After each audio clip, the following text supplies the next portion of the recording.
People ask me all the time, how do you become successful? And I say, number one is you have to enjoy what you do. Donald's a promoter. He's a carnival barker. He's a P.T. Barnum. He's a larger-than-life figure. I've never met anyone quite as addicted to publicity as Donald Trump. He has all the money in the world.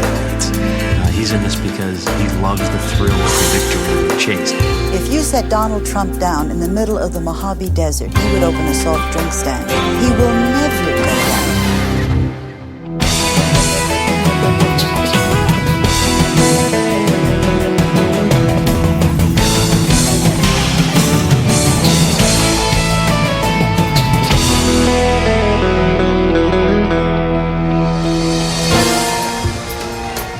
He's one of America's most recognizable tycoons. Both his name and face are synonymous with a brash, bold style that's unique to Donald Trump. Now, decades after making his first $1 million, Donald Trump has conquered new ground on primetime TV. His reality show, The Apprentice, hit the airwaves in 2004. And brought Donald Trump's gutsy business style into living rooms across the country. I think The Apprentice just hit a chord. It was a tremendous success in every respect. And now that's all anybody wants to talk about is The Apprentice. The Apprentice is a grueling competition for one of the most sought-after opportunities in America, the chance to work for Donald Trump. The winner also gets a six-figure salary and a first-hand look at the life of a legend. It was probably a week after I won The Apprentice, I got a phone call from Donald Trump. But he said, Bill, I need you to do me a favor. And I said, of course, whatever you need. He said, I need you to become a judge at my Miss Universe contest in Quito, Ecuador. I was like, oh, twist my arm, Donald. And I'm a company man. I'll do whatever I can do to help the company. But in all seriousness, it really opened up his world to me and shown me what business is like at that level. And it's pretty fascinating to see. It's that combination of glitz paired with shrewd business sense that has made Donald Trump an American icon. Donald Trump is a natural television personality. He knows how to play to the cameras. He likes the camera, and the camera likes him. And I think Mr. Trump has a bit of ham in him, and he plays to that side of himself and enjoys it thoroughly. He loves life. That life began in 1946 in Queens, New York. He was born into a family that had profited from the American dream for 2 generations. His grandfather, Frederick Trump, came to the U.S. from Germany in 1885. He worked as a barber in New York City until he was struck by gold rush fever. The ambitious young man packed his bags and headed west. He opened several restaurants and hotels in the Pacific Northwest and the Yukon, and made a small fortune catering to the miners and prostitutes who lived in the region. He later returned to New York, began a family, and established real estate holdings in the borough of Queens. Donald's father, Fred, was a hard-working builder. He was 30 years old when he met Mary McLeod, a young girl visiting from Scotland. In 1936, they got married and moved into a quiet neighborhood in Queens. After World War II, Fred's construction business took off. Returning GIs demanded low-cost housing, exactly what Fred Trump knew best. The Trumps soon had 5 children: Mary Ann, Fred Jr., Elizabeth, Donald, and Robert. I think my most vivid memory is when my mother would be waiting when we all tumble in after school every day. And Donald would always come in the door asking, Mom, I want 2 lettuce and tomatoes with mustard sandwiches.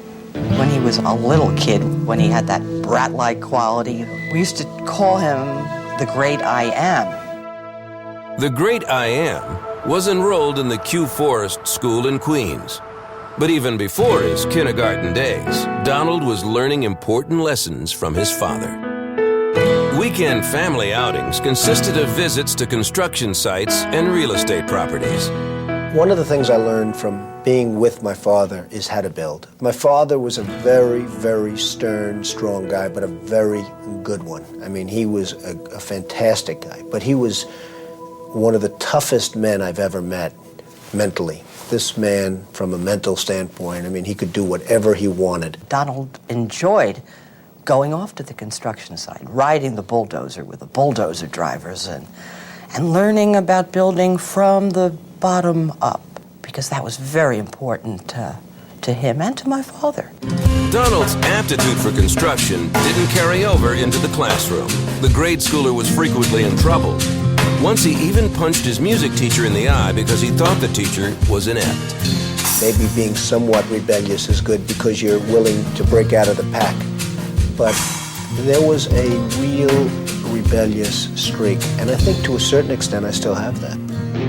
After 7th grade, his father decided to put him someplace where they enforced the rules, the New York Military Academy. There, he ran into Major Ted Tobias, who during the next 5 years would redirect Trump's rebellious energy. Major Tobias was a rough, tough cookie. Rough as you get. And I mean physically rough. I mean, he would come at you like you've never seen before.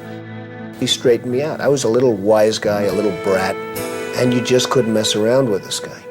I was a tough cookie, yes, I was, to all the cadets. He was not my project. He was just another cadet that needed a little more attention than some of the others. In 5 years, Donald changed. He became a star athlete and an honor student. He was promoted to cadet captain and put in charge of the honor guard. In the 1963 Columbus Day Parade, Cadet Trump marched down the street he would one day claim as his own. Who would have known that right at the major corner of Fifth Avenue someday I'd have buildings going? There are a few people who have that electric quality when they walk into a room. Donald Trump has it. It was a gift. It's not something you develop. It was there. It was there when he was 13 years old. He was the kind of guy who people tended to follow from a very early age. When he graduated from the New York Military Academy in 1964, there were a lot of opportunities opening up for Donald Trump, even one in professional baseball. Art Didmar came down from the Philadelphia Phillies to talk to him about going into the minor leagues, and he said to him, "No, thank you, I'm going to go to college." Trump studied at Fordham University in New York and then attended the prestigious Wharton Business School at the University of Pennsylvania. From there, he could have gone into any business he wanted, but he decided to follow in his father's footsteps. Unlike his father, however, Trump wanted to break ground in some of the most expensive real estate in the world. I used to stand opposite Manhattan in Brooklyn and Queens on the river looking across to Manhattan saying, that's where I want to build. I mean, I want to be there. Anyone who's tried to take on Manhattan knows that the Big Apple can be a mighty adversary. Before you make a move, you need a plan. And Donald Trump was getting ready to attack. In 1974, 28-year-old Donald Trump was positioning himself to become a real estate mogul. He had no doubt that he'd achieve his goal. He just needed a little more time and a little help. So he went where the influential people went, places like the exclusive Le Cirque and Studio 54. Eventually, he made friends with a powerful celebrity lawyer, Roy Cohn, who introduced Trump to New York's elite. I met Donald back in the Stone Age. He was just fresh out of Wharton. It was a dinner party in New York where all the top movers and shakers were. And being piloted around was this young, tall drink of water with blonde hair named Donnie Trump. Nobody knew who he was. Nobody cared. But his pilot was Roy Cohn, whom everybody knew. Roy introduced me to him, and he said, "See this kid? This kid is going to own New York one day." I said, "Yeah, lots of luck. Pass the gravy." Donald Trump was brimming with big ideas, but didn't have the experience or the cash to turn them into reality. Of course, Donald wasn't about to let that get in his way. He planned to buy and gut the failing Commodore Hotel in Midtown Manhattan. The project, he believed, would breathe new life into the old hotel and spark a renaissance in the area. I think his father thought it was ridiculous, impossible, couldn't be done. Donald was overreaching. He was abandoning a very good business back in Brooklyn and Queens. And I think he probably gave him a very hard time about it. Nobody wanted to give me money because, number one, I was pretty much untested. Although I had done very well in the Brooklyn world and the Queens world, I was pretty much untested. It's like you have to now step up to the next level. And they were not really willing to get me money. But Donald Trump forged ahead. He doesn't like to lose. He doesn't lose very often. He's a fighter, and I think you have to be a fighter in order to do what he does.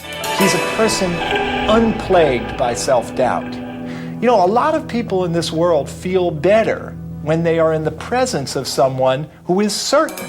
Well, Donald Trump embodies certainty, and it took him an enormous distance in the business world. I just don't like taking no for an answer.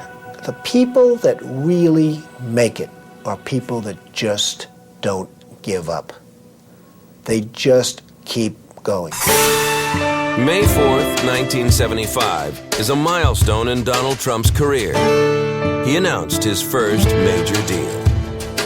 He had not only persuaded the Hyatt hotel chain to become partners in the Commodore Hotel, he also secured hefty bank loans and a 40-year tax abatement from the city. Trump was no longer an untested nobody. He was an up-and-coming real estate mogul and a force to be reckoned with. Well, people say I have a certain style. I'm known as somebody that's direct and to the point because I don't want to waste a lot of time, but it's something that for me has worked. That attitude carried over into his personal life. I was then a director of the Miss Universe pageant, and all he wanted to do was to meet all the girls, Miss Sweden, Miss this, Miss that, all blondes. He met them all. Nobody else was allowed near the girls. Donald Trump ended up with all of them. So I thought, this guy is really pretty sharp. Then he meets Ivana, another blonde, but this one was smart. This one knew exactly how to work him, and she did. The stylish woman who captivated the Playboy was Ivana Zelnikova-Winkelmeyer, an Olympic skier from Czechoslovakia. In Canada, she had become a top fashion model. She was on assignment in New York when she and her friends ran into Trump at a restaurant.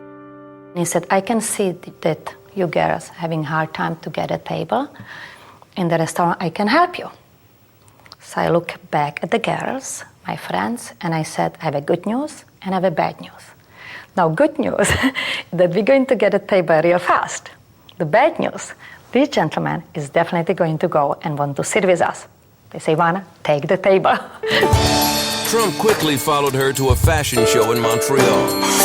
Afterward, Ivana began making trips to New York, running around the city in Donald's limousine. It seemed as if Donald Trump had finally met someone who could match his competitive spirit. As a champion skier, Ivana had broken her legs numerous times, but as soon as the casts came off, she was back on the slopes preparing for her next race. Ivana really brought a lot of spirit into the whole group. Everybody adored her. And she was great for Donald. I mean, Donald and I had been friends for many, many years. And he was always looking for some fabulous, terrific woman. And Ivana really hit the spot.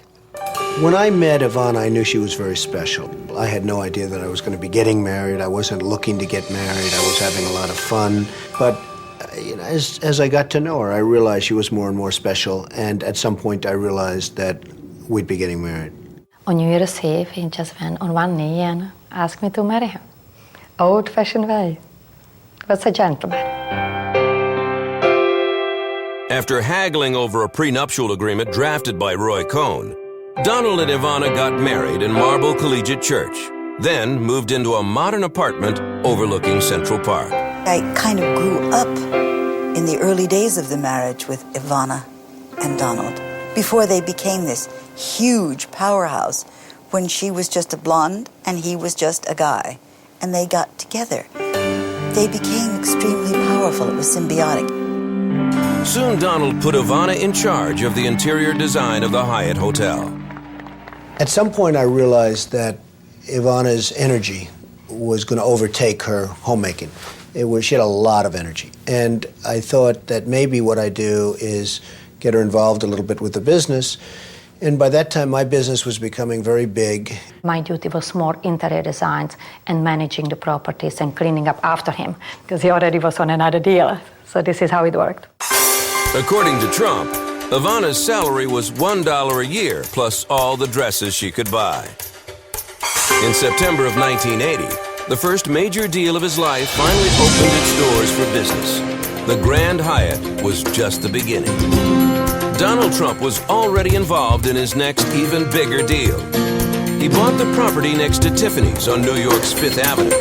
But more importantly, he bought the air rights over the prestigious jewelry store. Air rights may not mean much anywhere else, but in crowded Manhattan, the rights to build straight up are pure gold. Construction began on what he modestly named Trump Tower, a 68-story building, the tallest residential building in Manhattan at the time. Trump Tower was not just another New York City skyscraper. Even jaded New Yorkers couldn't help but notice its flashy materials. Brass, reflective glass, and rare peach-colored marble that Donald and Ivana discovered on one of their many trips to Europe. The Trump Tower atrium came complete with a waterfall 80 feet high. It's like going into another world. There's first a silence, then you see the waterfall, you hear it, and you forget about where you are, even in New York City. So the building has a certain magic to it. His Trump Tower is the biggest, the grandest, the glitziest, the pinkest, the marblest, the brassiest. Let it be. From the day I built it, it's been successful. It's not my biggest building, it's not my biggest job, but I think my favorite building would always have to be Trump Tower. His father was in awe of him. I think his father's reaction was, he's in another world. He's bigger and more glamorous and more successful and more connected than I will ever be. And I think he admired him. Trump Tower showed that Donald Trump was a player in the New York business world. He was now building his empire and was obsessive about it. I had the flu, I couldn't even talk. But I did go to the site first thing in the morning, knowing that he would be there, and inspected it, and everything looked fine to me. I get a phone call. Donald said, the first floor hung balcony is lopsided. I said, Donald, I'm sure it's okay. I'm sure I've looked. It's not right, get it fixed. Click. So I got out of bed, wrapped myself in 87 layers, went up 3rd Avenue and stood there in the snow, staring at it from every angle, and I'll be damned. From 500 yards, the boss had somehow spotted a balcony that was 1/2 inch off kilter. I had 103, but there I was, and there we were chopping that balcony off, and it was being totally set and poured again. And he was just waiting for me to call him to tell him he could come and look at it again. One day he picked up the phone and he had a construction engineer or maybe a contractor for some big job on the phone, and he started screaming at him and yelling and ranting and raving. I mean, like he was, veins popping out of his neck. And he gets off the phone after about 2 minutes, slams it down, turns to me, face completely relaxes, he smiles, he says, "You think that worked?" Well, that's Donald. He's a fierce competitor. He loves competition. I think that's what drives him. He's certainly, not necessarily in this just for the money, because he has all the money in the world that he needs. He's in this because he loves the thrill of the victory and the chase. Trump's quest for his next big deal led him to Atlantic City, where there's plenty of cash on hand. Soon, he added 2 gaudy jewels to his crown: Harrah's Trump Plaza and Trump Castle. By their 2nd year in business, the 2 casinos were grossing roughly $30 million a month. The casinos were the perfect venue for Trump to showcase another one of his passions: championship boxing. Michael Tyson, 218 pounds and 1/4. Trump's casinos not only pulled in the big fights, they also enticed big-name celebrities to watch them, and Trump was exactly where he wanted to be, right in the middle of it all. Something I love about the basics of boxing. It's 2 men in a ring, slugging it out. There's no con. You just have to rely on yourself, both your mental and your physical ability. And there's something very beautiful about those basics that I've always admired in the boxers. Trump's own fighting spirit had made him millions, but the 39-year-old developer hadn't even hit his stride. You're gonna like this one, I think. It's a little bit different. It's different than a building. We're getting tired of the building. Donald Trump and his fashion model turned businesswoman wife, Ivana, had quickly become one of New York's richest and most recognizable couples. Their children, Donald Jr., Ivanka, and Eric, lived in the lap of luxury. During the week, the family made their home in a 3-story penthouse in Trump Tower. On weekends, they escaped to a sprawling Connecticut estate. Donald and Ivana shielded their children from publicity, But the famous couple enjoyed the spotlight for themselves and didn't hide their expensive lifestyle. Some criticized them for gaudy excess, an impression that may have come from some of their more conspicuous possessions, including their home at the top of Trump Tower. They began to make real waves by, they bought or built or redid the Trump Tower, and they had this gilded apartment there that was so rococo and so full of ormolu or fake ormolu or something that you couldn't believe it. It was sort of like a Marie Antoinette fantasy. The millionaire tycoon just loved living large. He could buy almost anything now, and like a lot of the super rich, started collecting a lavish assortment of big-ticket toys.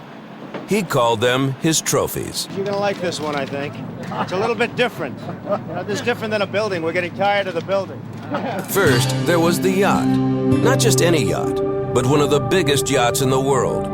Formerly owned by the richest man in the world, the Sultan of Brunei. Donald renamed it the Trump Princess. Then there was the house, one of the grandest homes in America. The 118-room estate called Mar-a-Lago, built in Palm Beach, Florida in the 1920s. And then there was the airline. New Yorkers woke up one day and found that the Eastern Shuttle was now the Trump Shuttle. And just when everyone thought there was no way Trump could Trump himself, he did. The historic, elegant Plaza Hotel had sat on Grand Army Plaza on Manhattan's Fifth Avenue for more than 80 years. No hotel in America could match it in prestige. So Donald went out and bought it. He put Ivana in charge of the hotel. His wife's glamorous reputation and business acumen made the plaza the place to see and be seen. Donald Trump wrote all about his aggressive business style in Trump, The Art of the Deal, which hit the bestseller list in 1988. Suddenly, Donald Trump was a celebrity. He made up his mind that he was going to sell more books than Lee Iacocca had sold, and he got on the press bandwagon. When that press started to hit, he loved it. All of a sudden, it was like walking down the street with Cary Grant or something. People would come up, "You're Donald Trump, you're Donald. Would you sign my handbag, sign my shirt, sign my sweater?" I've never met anyone quite as addicted to publicity as Ivana and Donald Trump. I think one of the things they had in common was they both loved publicity. They both loved the limelight. But Donald and Ivana also got on a lot of people's nerves. They had a lot of money, and they made everybody know they had a lot of money, and Donald had this enormous ego. And Ivana gave Donald something to match that ego. His nickname, the Donald. My English at the time was not great, so I put the in front of everything. The fish, the flower, the house, and the Donald. So this is how it started. He didn't just have a first name, he had the Donald. It was like a title almost, the Marquis or the Count. Donald and Ivana weren't just taking on New York society. They were also becoming a powerful business team. Donald had made Ivana Trump president of Trump Castle in Atlantic City, as well as the Plaza Hotel. He was just bent on establishing her as a great executive and a great business person and a person who could do anything. There she was every day in her stiletto heels, working like a dog and running all around the hotel, and she wasn't just fooling around. I thought she always was trying to impress him that she was as good as he wanted her to be. But as good as Ivana was, her business savvy couldn't keep the Donald from the brink of financial ruin. Donald Trump's crown is in hock tonight. By the end of the 1980s, Donald Trump had become a world-famous real estate tycoon, and the publicity-conscious millionaire was loving every minute of it. He could never have guessed that the end of that decade would bring the near collapse of his once booming empire. The trouble began that fall. Trump was building the biggest hotel casino in the entire world, the Taj Mahal in Atlantic City. Construction of the billion-dollar complex was far behind schedule and getting more expensive every day. Then in October, 3 of Trump's top gaming executives chartered a helicopter for Atlantic City. The flight spun out of control and crashed, killing all on board. That had an impact on me, I can tell you, a big impact on me. It sort of said, what is this life all about? They were friends of mine. They were great executives. We were doing tremendously well. And then all of a sudden, my whole management team got wiped out on one helicopter. And it really had an impact on me, which I think probably had a negative impact in terms of my relationship with Ivana. Donald and Ivana still seemed like the perfect couple, but behind the scenes, their marriage was in deep trouble. I think having Ivana in the business was very, very unfair to the marriage, because I'd come home for dinner at 7 o'clock and Ivana would tell me business stories. And maybe after going through the wars all day, I didn't want to hear business stories. Maybe I've heard enough of the business during the day. I didn't want to be married to an executive. We would talk during the day about business, and we would talk about the evening about business. And so, eventually there was no time really for romance and all. In early 1990, Ivana learned that her husband was having an affair. I remember speaking to her one day at the Waldorf, and I said, "Is it true that he's having an affair?" And she says, "What are you talking about?" And I said, "Why don't you just watch yourself?" It was on the ski slopes of Aspen that the Olympic skier Ivana Trump came face to face with the other woman, Marla Maples. So here he is having this affair. He had stashed her at a hotel called the St. Moritz, which he then had. She was in Aspen when his wife, Ivana, was in Aspen. And they had this confrontation on the top of the slopes. And Marla wasn't going anywhere. She was going to get this guy. The confrontation between Ivana Trump and Marla Maples made headlines around the world. It is, in fact, the site of a stormy love triangle. Wherever I went, the headline in English, in French, in the London papers was Trump, Trump, Trump, Trump. It was a very big story for the time. It ran about 3 months every day in the tabloids. It shot the tabloid newspaper sales up about 50%. It drove television viewing up. It had a life of its own. But the media frenzy over his marital problems put Donald right where he liked to be, on the front page. He loved, I think, being in the headlines every day for 3 months. He loved when the Post printed the best sex I've ever had headline that Marla was supposed to have said about him, which later they denied she'd ever said, but he loved it. Donald once told me, who else do you know that can get their picture on the New York Post 5 days in a row and also have your name in Indochina and Taiwan and all over the country, all over the world, I should say. But Trump underestimated Ivana's importance to his weakened empire. Her glamour and sophistication gave the properties she oversaw a sense of elegance. She was also a popular figure in New York society columns, which gave the media-savvy Trump a steady stream of free publicity. Ultimately, it was Ivana who decided she had had enough. I once said to her, "Honey, you're a European wife. Why don't you act like a European wife?" Which means, look away. So she says, no, I don't have that. I don't have, if he cheats, I don't have him. So she got rid of him. Ivana Trump filed for divorce, contesting the amount in their prenuptial agreement. She truly believed Donald was a billionaire, so she sued him for half of what she thought he was worth. Then the fight got ugly. It was rough on the kids. There was certainly, a year and a half there, and I guess it even extended longer than that because it was a rather messy divorce that extended into multiple years. The couple's public brawl ended suddenly when Ivana's beloved father died unexpectedly in October of 1991. Donald Trump actually flew over for the burial. He and Ivana were in the midst of their divorce. They were arguing about everything, custody, money, and he put his arm around Ivana. The 3 children were with them, and after that scene at the funeral there and the burial, they decided they were going to get divorced, but they were going to do it amicably, and they were going to, for the sake of their children and for the love that they had shared, do the right thing. The divorce settlement cost Donald $14 million cash and the $12 million family home in Connecticut. Their relationship was shot, but as this 1995 commercial reveals, they still knew how to get together and make money. May I have the last slice? Actually, you're only entitled to half. The couple remained a team when it came to raising their 3 children and instilled in them the value of hard work and self-sufficiency. While their daughter Ivanka was attending the prestigious prep school Choate Rosemary Hall, the Trumps gladly paid her tuition, but they insisted she earn her own spending money. So Ivanka took the beauty and brains she inherited from her mother and father and went on to become a successful model. When she graduated, she headed off to college hoping to follow her father into the business world. Meanwhile, Trump had other worries. He barely managed to open his prized Atlantic City casino that April. Here's America's foremost entrepreneur, Mr. Donald Trump.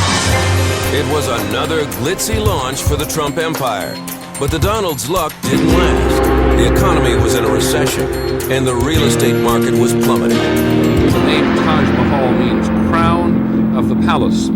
Donald Trump's crown is in hock tonight. Donald fell on very hard times after they got divorced. His credibility was at low. Plus, the real estate market had fallen apart. Plus, people weren't that crazy about Marla. So Donald really took a tumble. I was at the highest of all pedestals. And then one day, the pedestal was knocked out from under me. I went from the very highest point, the hottest in the country, the highest point, and then all of a sudden I'm getting horrendous front page articles that we predict that he won't be able to make it back. He's finished. I owed billions and billions of dollars, just billions. The real estate markets totally collapsed and many other markets collapsed, and it was bedlam. Trump sold off some of his biggest assets. His airline, the Trump Shuttle, his yacht, the Trump Princess, his first big success, the Grand Hyatt, and most painful, the Plaza Hotel in New York. In return, Trump got equity in his casinos. They turned out to be the cash cows that kept his empire alive. And I think any great entrepreneur loves to prove people wrong, and that's something that he's been able to do. And I think if you look at Donald Trump, he's a guy who never quits. This guy never gives up. Despite his financial woes, Trump continued his relationship with Marla Maples, an aspiring actress 17 years his junior. In many ways, she was the opposite of the older, more worldly Ivana.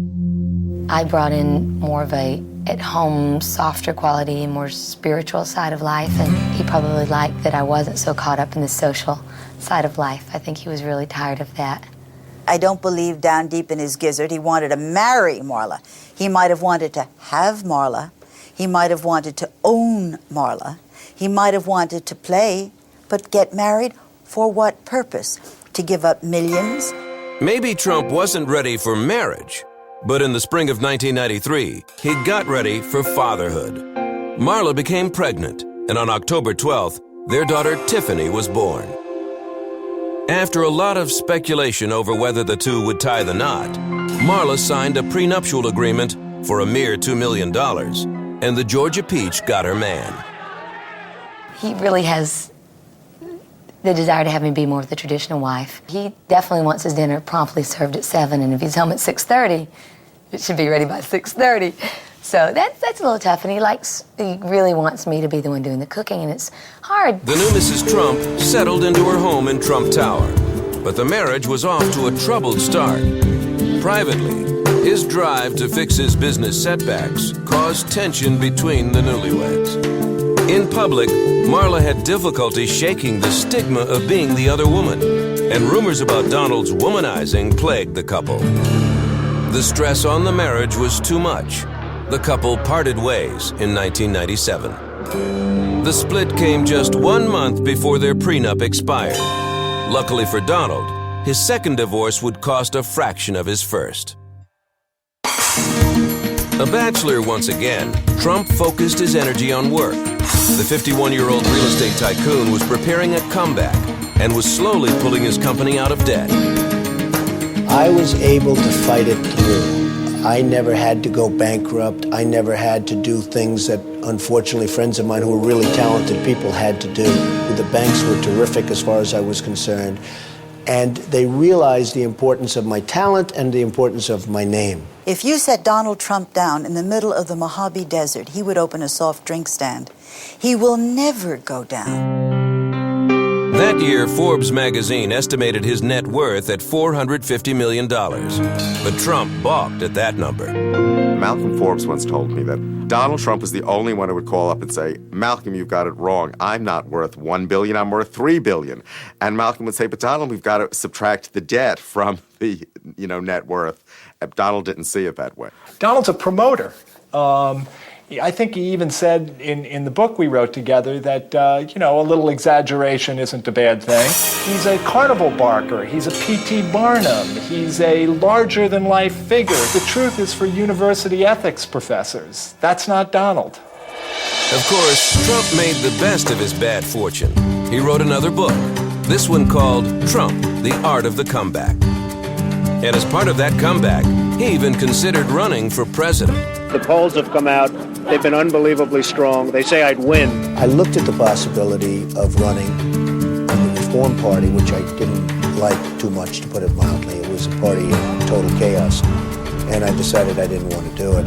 In many respects, I'm too honest to be a politician. Next, Trump built luxury golf courses, bought the Miss Universe pageant, and added several more jewels to the Trump real estate crown. Trump International Hotel and Tower, Trump World Tower, Trump Park Avenue, Trump Place. At this moment, I have 9 major towers under construction. And we're doing jobs in Miami, we're doing jobs in Korea, we're doing a lot of different developments. It's been very exciting. Trump was back on top and looking for new empires to conquer. It wouldn't be long before he was at the reins of another huge success. By 2002, Donald Trump was back on top after a long fight to save his company from bankruptcy. That same year, Trump saw an opportunity to conquer a new frontier.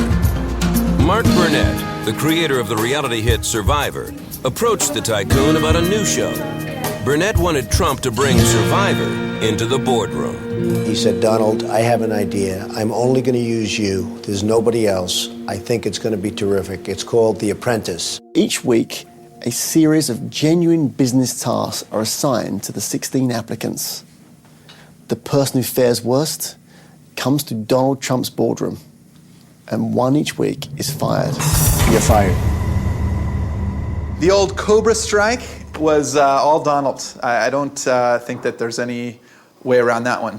That's a natural function of Donald Trump. I've never used it in my life, but somehow it was on one episode and people went crazy for that gesture. The Apprentice was an immediate smash. Trump's tense boardroom showdown struck a chord. I think everyone has sat across from their boss and been grilled and felt nervous about a project. People can come home from work and sit down and watch someone else get grilled. Watching the boss in action seemed to have made Trump more appealing, even to those who got the axe. Before the show started, I only knew of Donald Trump as bigger than life, arrogant, very successful businessman with really bad hair.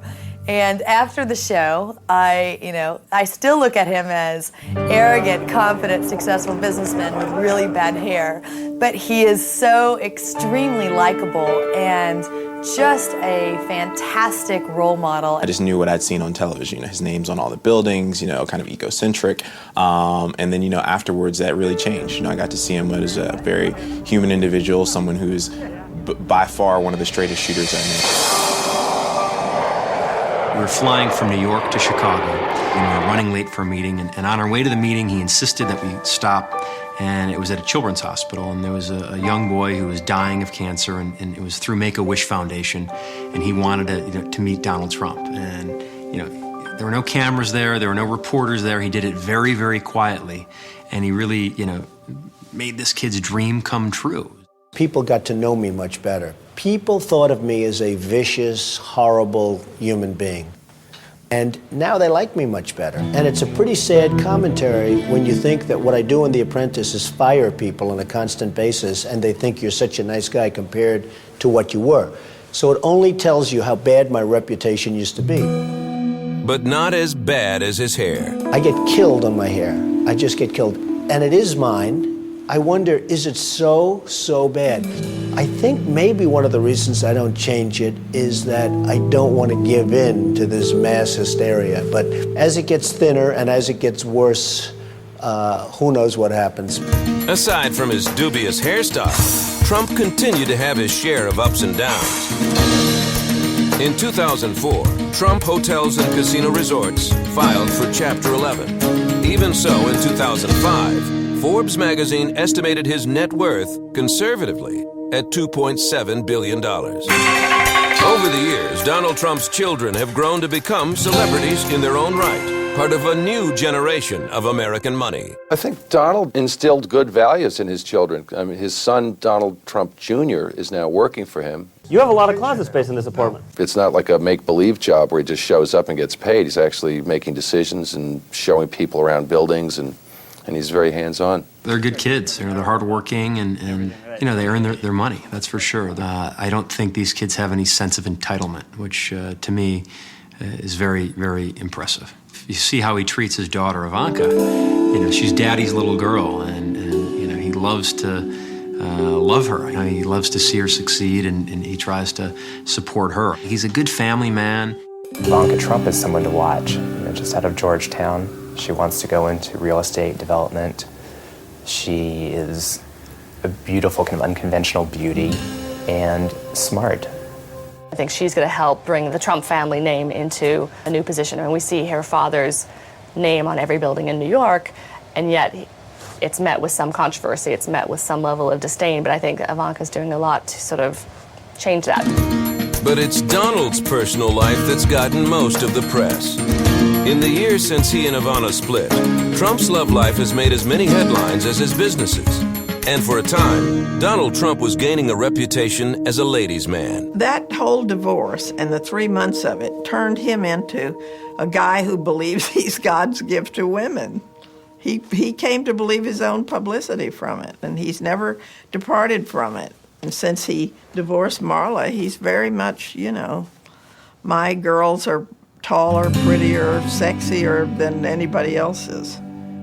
Trump played the field until he found the tallest, prettiest, and sexiest of all, Slovenian model Melania Knauss. We met at a party in New York in 1998. He came over and we started to chat, and it was a great chemistry between us. From the day I met her, she's just a terrific person. She's not only beautiful on the outside, but she's even more beautiful on the inside, and she's just a great person. He has a great sense of humor, and he's very warm heart, and very romantic. It's very private. We don't like to talk about that, but maybe people, they don't know, they don't think about him. It's always work. But he works because he's very passionate what he's doing. For 5 years, the marriage-shy Donald and Melania dated. Then Trump proposed a permanent merger. I've always felt that it's so important, the woman behind the man. And I've had the best 5 years of my life. These are the best 5 years. And I said to myself, hey, my woman was behind me for these 5 years. There must be something to that. The Donald popped the question, and the couple began planning an opulent wedding at Trump's Mar-a-Lago estate. Melania's dress graced the cover of Vogue magazine. Made from over 100 yards of white silk, the gown weighed 50 pounds and sparkled with 1,500 crystals. The embroidery alone took 550 hours to complete. Estimated to cost as much as $200,000, it was a gown befitting a billionaire's bride. After the January 22, 2005 wedding, the newlyweds skipped a honeymoon and went straight to work. A year later, the Trumps announced a new venture, parenthood. On March 20th, 2006, Barron Trump was born, making the 59-year-old a father for the 5th time. If you were Donald Trump, wouldn't you bring as many kids into this world as you could? It's a great world when you're sitting up in the penthouse of Trump Towers. He's got a lot to offer kids, that's for certain. He's such an active dad, and is he changing diapers? Probably not. That's probably not his thing. But he's certainly a very loving dad, and he's bringing Barron around to the different events and to the set, and I think it's his pride and joy. Donald Trump's life rolled smoothly and successfully for the rest of that year. The Apprentice was coming back for season number 6, and his business was thriving. But the fighter in Donald Trump was soon reawakened. In December, Trump's Miss USA pageant was embroiled in scandal when reigning Queen Tara Conner was accused of underage drinking. Trump stood by Conner.